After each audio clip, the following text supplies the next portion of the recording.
আমার মনে আছে জলম এলাকার এই মাঠেই আলিয়া মাদ্রাসা আছে না, কই মানে মাজারওয়ালা একটা মসজিদ আছে না, এই মাঠে আমি ওয়াজ করছি না, একবার করছিলাম। ওই সময় প্রিন্সিপাল যিনি ছিলেন, এখন আছে কিনা জানি না, আমি যখন বয়ানে আসলাম বুঝাবার স্বার্থে বলছি, সমালোচনা না, বুঝাবার জন্য। আমি আপনার আপন মানুষ। আমি এই অবস্থায় আসছিলাম, এই লঙ্গি পরা অবস্থায়। বয়ানে উঠার আগে প্রিন্সিপাল সাহেব আমাকে বললেন, হুজুর জলম এলাকার মানুষ তো বিভিন্ন লাইনের টুপিটা পাল্টাইয়ে উঠেন, টুপিটা পাল্টাই উঠেন।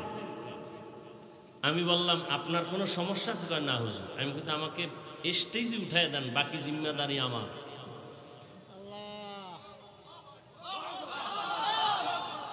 হুজুর বললেন ঠিক আছে। তো এই অবস্থায় স্টেজে উঠলাম, বয়ান করলাম, বয়ান করে চলে গেলাম। রসুলের আদর্শ মানতে গিয়ে টুপি পরলাম, দাড়ি রাখলাম, নামাজ পড়ি, পর্দা করি, হালাল খাই, কাউকে গালি দেই না, দুই একটা কথা যদি গরম বের হয় ক্ষমা চেয়ে নিতেছি। এরপরও কেন আমাকে দূরে ঠেলে দিবেন? কারণ কি? বরুড়া এলাকায় বয়ান করতেছিলাম, একজনের নারায় রিসালাত বলে একটা স্লোগান দিছিল। তো লোকটা সাধারণ মানুষ, আবেগে দিছে। তো আমি ধমক দিছিলাম, কারণ এই মজলিস তো ভিন্ন মজলিস, এক একটা মজলিসের এক একটা আদব আছে। ইমাম শাফিঈ রহমতুল্লাহ আলাই, ইমাম আবু হানিফা রহমতুল্লাহ আলাইর কবর জিয়ারতে গেছেন। তো জিয়ারত করে মোনাজাত দিতেছেন হাত উঠাইয়া।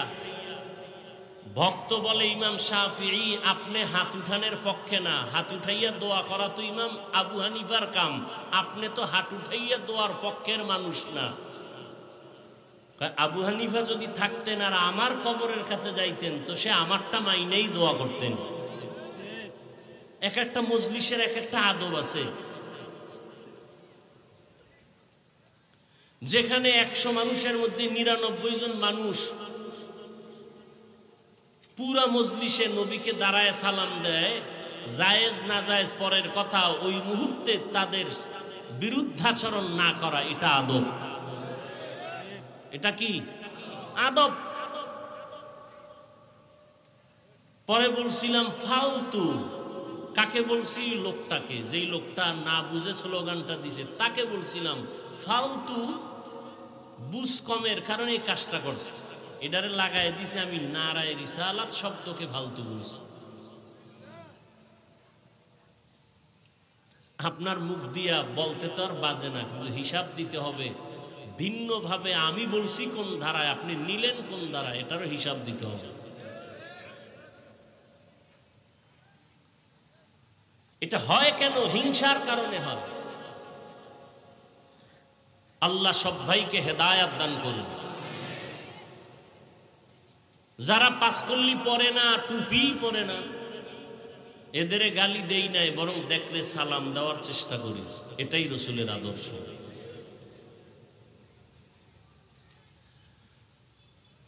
আল্লাহ এই মজলিসকে কবুল করেন।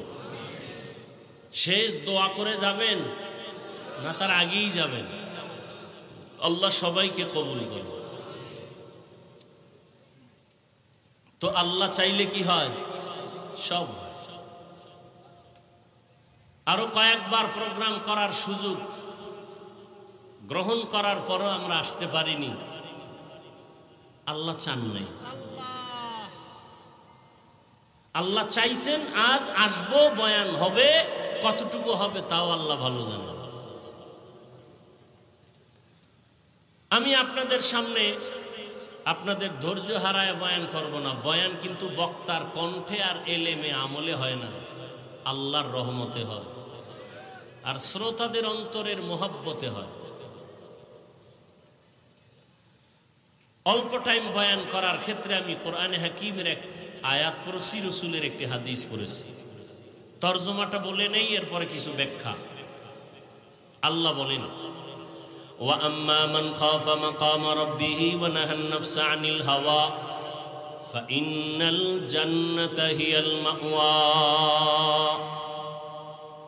কিয়ামতের দিন আল্লাহর আদালতে দাঁড়াইয়া হিসাব দেওয়ার ভয়ে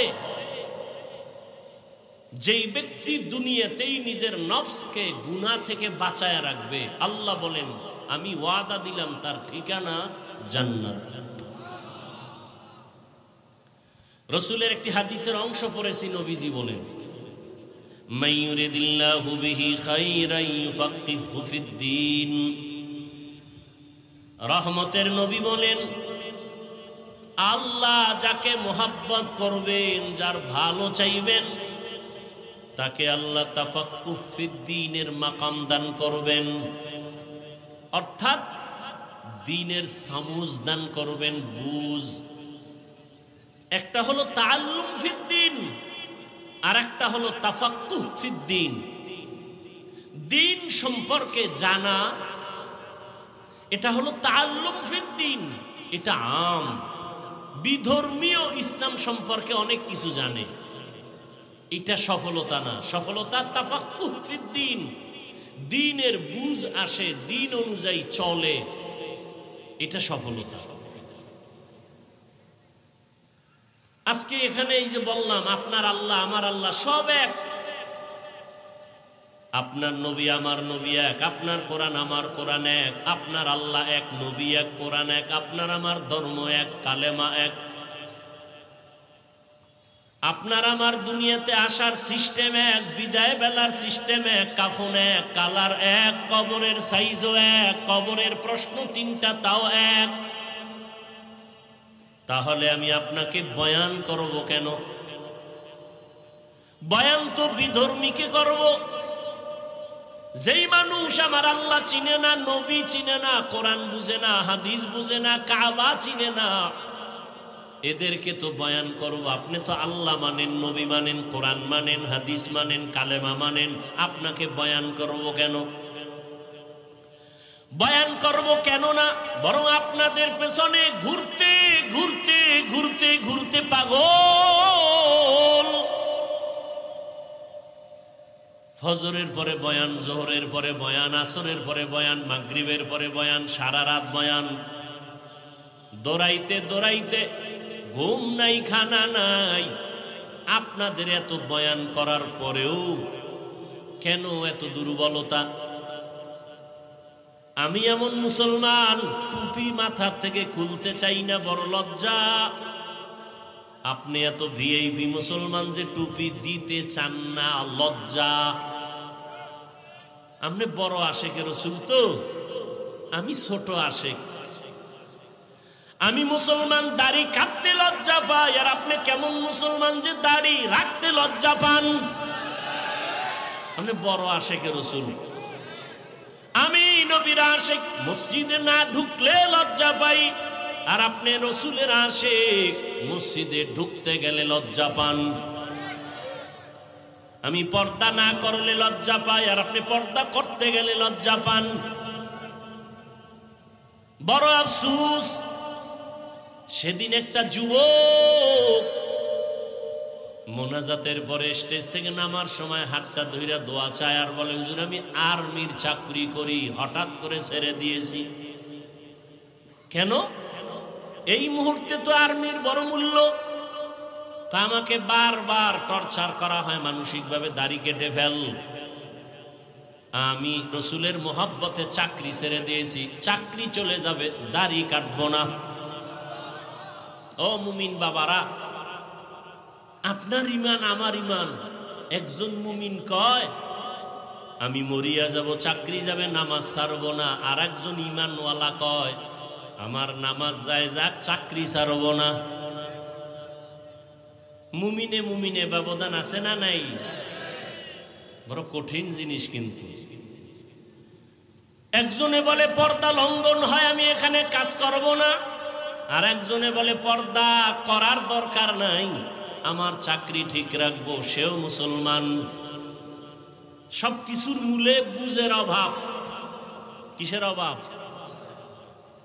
আমার বুঝ টুপি মাথায় দিলেই শান্তি আর সম্মান, আপনার বুঝ হলো টুপি না দিলে সম্মান। বুঝটা যেদিন ঠিক হয়ে যাবে সেদিন আপনার গালেও দাড়ি উঠবে, জেনারেল লাইনে থাকলেও আর দাড়ি ছাড়বেন না, কারণ আপনার বুঝ ঠিক হয়ে গেছে। বুঝটা ঠিক করার জন্যই উলামায়ে কেরামের বয়ান। রহমতের নবী জীবন ভর কষ্ট করেছেন, মানুষকে দ্বীনের দিকে ডাকছেন। সারা দুনিয়ার সমস্ত মুমিন মুসলমান নবী রসুল যত কষ্ট করেছেন এর থেকে কোটি গুণ কষ্ট রসুল করেছেন একা। এজন্য নবী বলেন, আল্লাহ যাকে মোহাব্বত করবেন, ভালো চাইবেন, তাকে তাফাক্কুহ ফিদ্দীনের মাকাম দান করবেন, দ্বীনের সহি বুঝ দান করবেন। এখানে এত মানুষ, সবাই খুশি, এত লোক, কিন্তু আমি অতটা খুশি না।